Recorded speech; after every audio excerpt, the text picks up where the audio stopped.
मंडळी, सुरुवात करूया एका नव्या प्लांट स्टोरीची आणि ते असणार आहे प्रिन्सेस फ्लॉवर. याला बेगम बहार असे म्हणतात. खूप सुंदर असतात ही फुलं, पाहू शकताय. सुंदर दिसणारा असा हा ऑर्नामेंटल प्लांट आहे जो शोभेसाठी होम गार्डन मध्ये लावला जातो. तर या प्लांट विषयी आपण जाणून घेणार आहोत.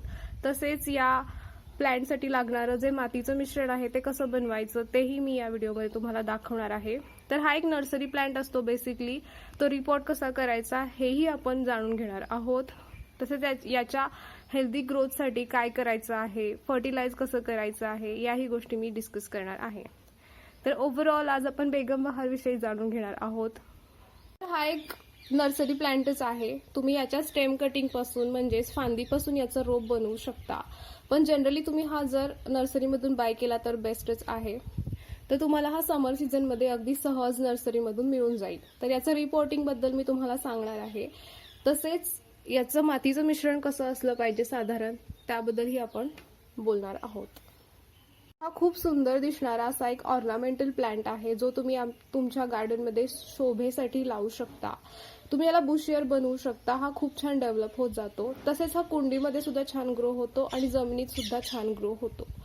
तर तुम्ही दोन्हीकडे हा लावू शकता. तर यासाठी लागणारं सॉइल मीडियम कसं असलं पाहिजे हे मी तुम्हाला दाखवते. तर मंडळी, हा एक नर्सरी प्लांट आहे. तर तो रिपोर्ट करण्यासाठी आपण त्याचं सॉइल मीडियम बनवून घेत आहोत. तर आपण त्यासाठी वापरतोय 50% बागकामाची माती, 20% वाळू, 20% कोकोपीट आणि जे काही कंपोस्ट तुमच्याकडे आहे ते वापरायचं आहे. तर हे वर्मी कंपोस्ट आहे. तर आपण वर्मी कंपोस्ट वापरतोय. तर आपण नर्सरीची बॅग व्यवस्थित रिमूव्ह करून घ्यायची आहे. नर्सरीमधून प्लांट आणताना नेहमी काळजी घ्यायची तो हेल्दी असावा. तुम्ही याचं रूट स्ट्रक्चर पाहू शकताय. तर आपण हे रिपोर्ट करणार आहोत कुंडीमध्ये. तर आपण सिमेंटची कुंडी घेतली आहे. बेसमेंटला विटेचा चुरा भरून घेतला आहे ड्रेनेज प्रॉपर होण्यासाठी. तसेच नेहमी झाडाच्या दुप्पट ती कुंडी घ्यायची आहे. त्यातच ते ग्रोथ छान करतं झाड. तर आपण साधारण 5 इंचाची सिमेंटची कुंडी घेतली आहे या झाडासाठी. तर आपण आपलं बनवलेलं सॉइल मिक्सचर यात भरून घेऊयात.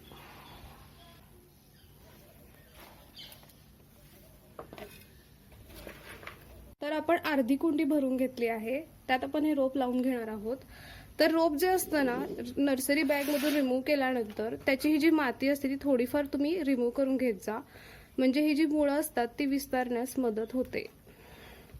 अगदी हलकीशी थोडीशी माती ती रिमूव्ह करून घ्यायची आहे.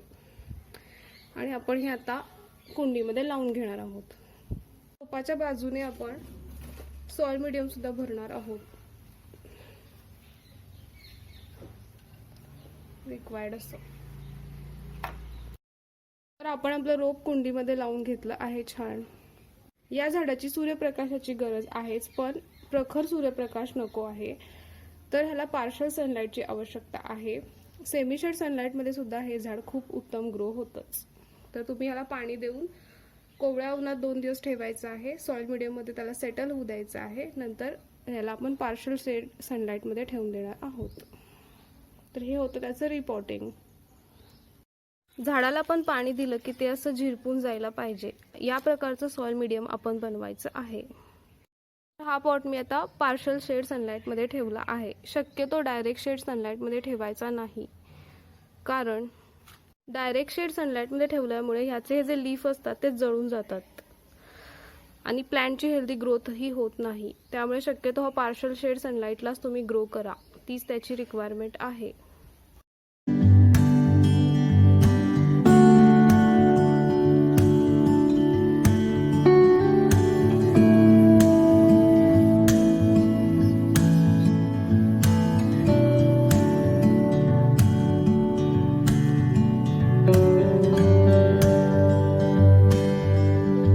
तर आपण बेगम बहार या फ्लॉवरिंग प्लांट विषयी थोडंसं जाणूनही घेऊयात, जे मला माहिती आहे. तर आपण याच्या फर्टिलायझर बद्दल, सॉइल मीडियम, वॉटरिंग या गोष्टी जाणून घेणार आहोत. तसेच याला बुशियर कसं बनवता येईल हेही मी तुम्हाला सांगणार आहे. तर याला प्रिन्सेस फ्लॉवर असंही म्हणतात. तर हा वर्षभर फ्लॉवरिंग करणारा एक ऑर्नामेंटल प्लांट आहे. फक्त जेव्हा एक्स्ट्रीम गरमी असेल, एक्स्ट्रीम थंडी असेल, एक्स्ट्रीम पावसाळा असेल तेव्हाच याला फ्लावरिंग होत नाही. नाहीतर हा कायमस्वरूपी फ्लावरिंग देणारा प्लांट आहे. तसेच हा कायमस्वरूपी तुमच्यासोबत राहणारा प्लांट आहे जर तुम्ही याला व्यवस्थित मेंटेन करत असाल, याची काळजी घेत असाल तर. एकदा का हा ॲड केला तुमच्या गार्डनमध्ये तर हा तुमच्यासोबत कायमस्वरूपी राहणार. तुम्ही या फ्लावरिंग प्लांटच्या स्टेम कटिंगपासून म्हणजेच फांदीपासून याचा रोप बनवू शकता. तसेच तुम्हाला हा नर्सरीमध्ये इझिली अवेलेबल होईलच.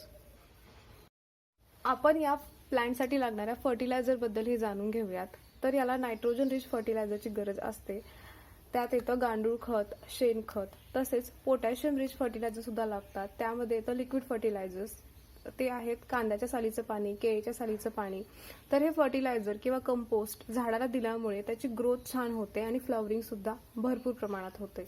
तर कंपोस्टिंग करणं हे खूप महत्त्वाचं असतं कोणत्याही प्लांटच्या हेल्दी ग्रोथसाठी. तसेच मी इन डिटेल आपल्या सॉइल मीडियमबद्दल बोललेच आहे. आपण याच्यासाठी वेल ड्रेन सॉइल मिक्सचर बनवायचं आहे. तसेच मातीमध्ये ओलावाही टिकला पाहिजे, त्या स्वरूपाचं सॉइल मीडियम या झाडासाठी लागतं. तर तुम्ही याला रोज वॉटरिंग केलं तरी चालतं, पण ते योग्य प्रमाणात करायचं आहे ओलावा टिकण्यासाठी मातीमध्ये.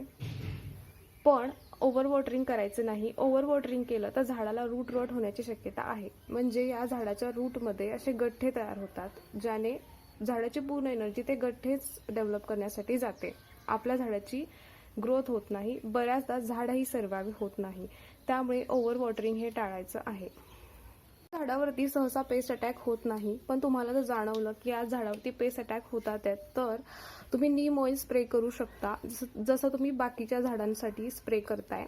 15 दिवसाच्या गॅपने जरी केला नीम ऑइल स्प्रे तरी सुद्धा पुरेसं आहे.